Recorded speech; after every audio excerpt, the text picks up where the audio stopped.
What's good, guys? Coming to you with another car ride video. Gonna do a short review on Love and Hip Hop Atlanta. I don't know what season this is, episode 5. So let's get right into it. So I'm sick of Kirk and Rashida's bullshit. I'm sick of their fuck shit. I'm sick of their fuckery. I really am. Every season it is about Kirk doing something, disrespecting his wife, or dealing with some consequence of him disrespecting his wife, and Rashida right there like the fucking fool, like boo-boo the motherfucking fool, eating it all up. So let me get this right, Kirk. So every season you've been on here, it's always been some kind of whisper, some kind of mention, some kind of suspicion about you and another woman. You spent a whole season denying a child that was yours, leading a whole double life and everything like that, going to see this child, and you know, because your wife wasn't ready to accept the child, and blah, blah, blah, blah, whatever. So now that y'all finally have gotten to this point where you have been proven wrong that you are the child's father, and Rashida has decided she wants to come around the child, which I don't understand why it's more painful to be around the child than to take back the fucking man that caused you the pain in the first place. But that's neither here nor there. Now that all of that is on the table, all of a sudden Jasmine is, she, you know, her parenting is questionable. Now, what you're not gonna do is go to a club, have sex raw with the bottle girl / stripper who was in a fucking polyamorous relationship with another man that had just gotten out of prison and another girl. You gonna have sex raw with her, shoot her club up, deny her baby for probably what, the first year of his life, you know, and then turn around and question her parenting. You weren't thinking about parenting when you was damn shooting her club up. You wasn't thinking about what kind of mom she would be. Maybe I should just cheat without getting her pregnant, because I don't know what kind of mom she's gonna be.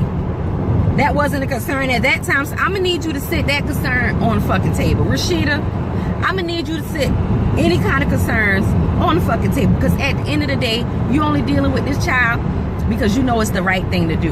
You know you don't want to give up that man, and you know that it's not right for you to deny a little innocent baby a relationship with his dad because you feel some kind of way. Let's go ahead and put that on the table. Kurt,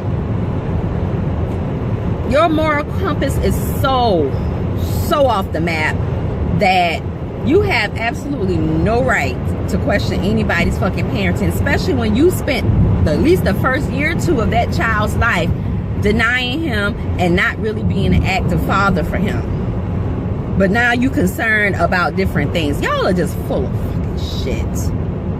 Yeah, I really wish Kirk and Rashida would just get off this show. Like, Rashida is just like pathetic as hell. She let that man do whatever he want to do. She fake pump. And you know, and I'm not even going to sit here and like really judge her for taking back her man, because I understand, you know, some people really, when they get married, they really in it to the end, and it doesn't matter what the mate does to them, they're gonna stick in there. I'm not even gonna judge that,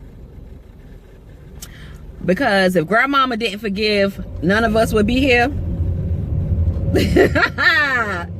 If you get what I'm saying. But I'm gonna need you to take the shit show off of the air.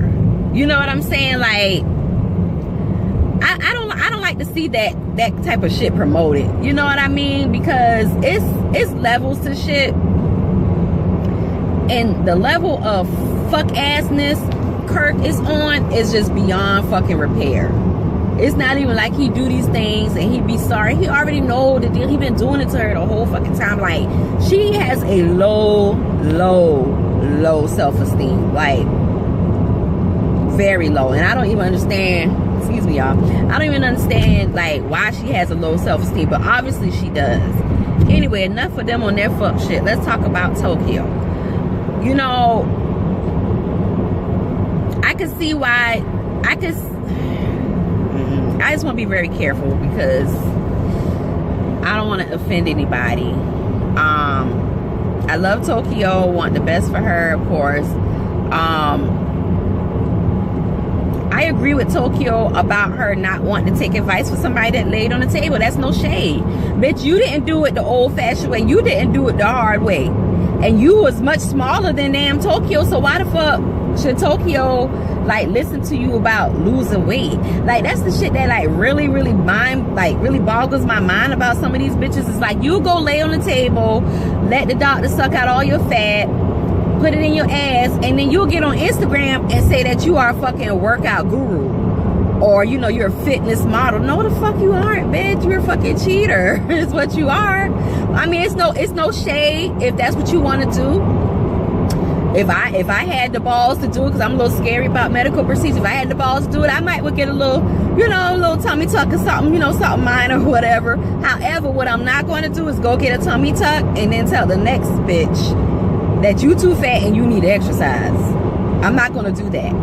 So I understand completely where Tokyo is coming from that. But at the same time, Tokyo is making excuses because it could have come from, sorry guys, my phone cut off. What is that guy's name? I can't even think of the exercise, the workout routine. It's like very, very intense. Is it PX90? Is that the name of it? It's like a very, very vigorous, intense like workout routine. But you know, somebody who does P90X or PX90, what is the name of the exercise, y'all? Y'all know what I mean. Someone who was into that could have come up to Tokyo and told her she needed to lose weight and everything, and she would have been defensive. She's highly defensive. She's not ready to lose weight. Like, and I watch my 600-pound life a lot, and she reminds me, and I'm not being funny, but she reminds me of those people on there, because they'll get in the doctor's office and they'll talk to Dr. Now, and Dr. Now's keeping it real with them. You're eating too much, you're doing this, you're doing that, and then they will like totally lie. They will lie to Dr. Now, like, or Dr. No, what's his name, Dr. No? They would lie to him as if he's not a fucking professional that could tell, you know, based on your weight and your health and everything else, that you haven't been doing what he's been telling you to do. You know, you get in there making all of those excuses and stuff like that. And Tokyo, maybe Tokyo needs some therapy up here before she can really like take any pounds off. And I'm not being funny about that. It's just that I don't know, it just concerns me that she's making excuses for her health. She's like, well, I'm not unhealthy, I'm just fat, I don't have diabetes, I don't have high blood pressure, I don't have high cholesterol, this, that, and third. If you don't have any of those things, you don't have them yet, because it's surely going to be a natural consequence of how you're eating and, you know, your lack of activity. And I am not judging. I love Tokyo, but I don't want to see Tokyo dig her grave with her fork. I'm just keeping it real. Like, when you really like somebody, you really care about somebody, you tell them the truth. You don't like, you don't sugarcoat things for them. Now, as far as her wanting to do it as a friend, if we had that conversation and she got defensive about it, or she told me that I wasn't the person that she wanted to hear that from, I would have to respect that at the end of the day. Because what you don't want to do is push her away, because all that's going to do is make her upset with you, and she's still not going to lose weight. You want to try to be in her life as a positive motivating force. So how I probably would have framed it, I agree with Erica De Niro. She did a review on it. Y'all check out Erica De Niro TV. You love her. I love her. She said basically perhaps Sierra should have framed it like, well, let me help you eat better, without necessarily making the weight the focus of the conversation. That way maybe she would have been less defensive. And you know, when you eat better, for the most part, you know, that has some sort of positive outcome on like weight loss and stuff. Not every time, you know, but it's a start. Eating right is a start. You get her to eat right, then maybe you can get her to do a little bit more physical activity. But just coming up to her and, girl, you need to lose weight and you too big, because just like Tokyo said, I was this size when you met me, boo. You know, so why is today, why is it a problem today, like right now? I've been fat yesterday, I've been fat last week, I've been fat last year. Why is today a problem that I'm fat?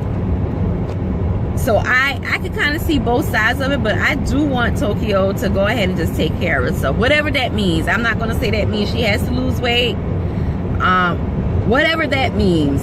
But the path she going on, she got to stop. And I know she don't want to hear that, but you know, it is what it is. On to who was next? Lord, those are the two that really stood out to me. Hold on, y'all. Let me you know what? I walked out for a few moments and I didn't rewind it. So is this the episode where Mimi and Spice discuss colorism? If so, I'm not going to talk about that in this video. If you've been following me for a little while, or you came across my video about Alexandria's ship, you know I feel very passionately about colorism. And I actually did like a 25-minute long video on the first 2 episodes of Love and Hip Hop, but I didn't post it because I said, okay, well, this is very early on, so I already know colorism is going to come up again, so I didn't want to post a 25-minute video on colorism and then have to, like, you know, go through it again. I don't want to bore y'all with it, but I am very passionate about it. Mimi does not understand colorism. She does not understand how white supremacy works. She doesn't understand that you cannot tell a dark-skinned woman how to feel about being in a world that despises dark skin. You cannot tell a dark-skinned woman what her experience in that skin has been, you know, and especially if you are not dark-skinned. I don't care if you're brown-skinned, you cannot tell a dark-skinned woman how her experience has been as a dark-skinned woman. And Mimi, she's not like high yellow, but she ain't really all that dark. She's definitely the wrong person to be having like that type of opposition. You know what I'm saying? Like, she should come from a place of understanding. I'm not saying it's okay to bleach. I do not like bleaching. I don't respect bleaching. I hate bleaching. However, I understand the psychology that is that is behind that. So I'm not going to touch that too much. I'm just going to say that on it, and then I'll do a separate video. I need to go back, rewind, and see if that was the episode, because I had seen it in the previews, but I didn't see it that episode, and I just didn't feel like rewinding. So maybe it was in episode 5 and I forgot. I know I'm skipping a whole lot, but I probably will come back and do a part 2 on it. But those are like really the 2 things that really stood out to me that I wanted to speak on, and it's especially the Rashidas. I'm just ready for them to have a new storyline, a storyline that doesn't involve Kirk involving some fuck ass shit. Like, girl, how many times you gonna let this man get on TV and drag you nationally, and now y'all are back to get, you know, y'all never really broke up, let's just be honest about that, but now I guess y'all in a better space, and you're inviting the baby in the home, and it's like a big happy family, and y'all want to make Jasmine out the villain, and it's just like, no, boo-boo, the #1 villain, you got back with him. So if you are okay with him, you have to be okay with that mama in order for that situation to work. Anyway, guys, what do you think? Leave your comments down below. Don't forget to subscribe. I appreciate you for watching. Comment, let me know how I'm doing. Don't forget to like the video, and I'll see you next time, fam. Bye.